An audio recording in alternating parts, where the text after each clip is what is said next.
Friends, ఓడిలో 2 cinema story వచ్చేసి ఏంటంటే తిరుపతిని చంపేసిన 6 నెలల తర్వాత ఏమైంది అనేది స్టోరీ. ఇంకా యాక్టింగ్ వైజెస్ విలన్గా అయితే పశుపతి లెక్కన ఉండదు, కొంచెం పశుపతి వైబ్స్ వచ్చినాయి.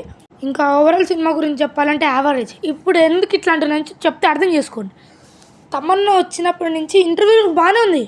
తమన్నా వచ్చినప్పటి నుంచి ఇంత దారుణం అంటే సెకండ్ హాఫ్ మొత్తం ఇట్లా సాగదీసింది. ల్యాగ్ అంటే ల్యాగ్. కానీ విలన్ యాక్టింగ్ మాత్రం సూపర్. ఎంత బాగా ఇచ్చిందంటే విలన్ సేమ్ వీడి నిజం జీవితంలో ఇంత క్రూరుడా అనిపిస్తుంది. కానీ ఇది సినిమా లైఫ్ కాబట్టి ఏం చేయలేం. రియల్ లైఫ్లో అట్లుంటే చంపే బుద్ధి అవుతుంది. ఇంకా విలన్ అయితే హారర్. విలన్ ఎంట్రీ మాత్రం హారర్గా ఫుల్ భయం వేస్తుంది. విలన్ వచ్చినప్పుడల్లా ఏదో ఒకటి భయం వేస్తూనే ఉంటుంది. తమన్నా ఎదురు ఇచ్చే డైలాగ్స్ ఉంటాయి విలన్. ఇంకా తమన్నాకి వేస్ట్ అనిపిస్తుంది. నేను గొర్రెల కంటున్నైతే నీ విషయాన్ని మింగేస్తే ఏంది ఫ్రెండ్స్.